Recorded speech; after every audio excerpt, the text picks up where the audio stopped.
Hey guys, welcome to the Field of 68 YouTube channel. If you like what you see here, hit that subscribe button and you'll get more college basketball content just like this. Speaking of Seton Hall, they beat Georgetown at home today.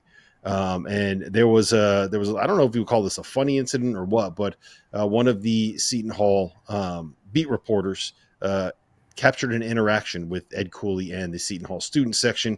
You can kind of see what happened there, which is, if you guys know Ed Cooley, you can I can kind of picture him saying this in my head, and I'm sure it reads a lot worse in writing than it probably sounded when they were in the building. But I do think it kind of captures, Chris, a little bit of the frustration that he's going with right now.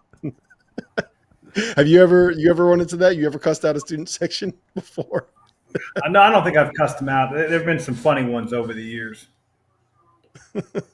I think it shows you a little bit of the frustration that he's been dealing with for sure, since things are just not going well at Georgetown. My big question is, all right, he's told us that they're going to have NIL money available. And from what my understanding is that the biggest issue that he's running into is kind of getting that first guy to commit, that first domino to fall, right? Players at that level don't necessarily want to go to a program where they're going to be playing with a bunch of guys that aren't quite on their level, and it's hard to land that first guy. So I'm going to put you right now. You're taking over. You're the head coach at Georgetown. You are in Ed Cooley's shoes. How do you get this thing going? How do you build it back up? What's your first step? Well, I think the first step is to make sure that the guys that are in your program now, particularly Epps and Styles, come back. And today's day and age where guys can transfer without, any penalty, whether it's the first time or second time, that's a big challenge. But I think you have to have some type of stability from year to year with your roster. They're simply not deep enough right now. I mean, look at their bench scoring tonight. I mean, it was non-existent.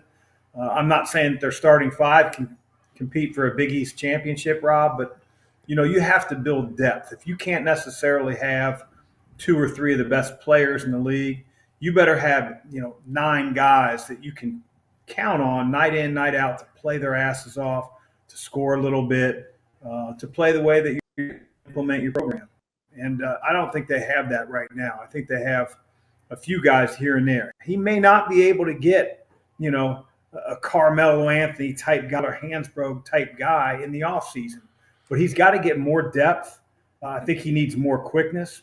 And certainly with the transfer portal, now more than ever, especially, the guys that aren't going to be penalized for transferring a second time, I think he's got to do a bang-up job. And it's difficult, man. It's like chicken or the egg. Recruits aren't going to come until you start winning a whole lot. And, you're not winning a whole lot without really good players. But I think where I'd start is keeping those guys that are on the roster that are contributors in my program. And then I'd make sure that I have quality depth next year in order to compete at a better level than they are right now.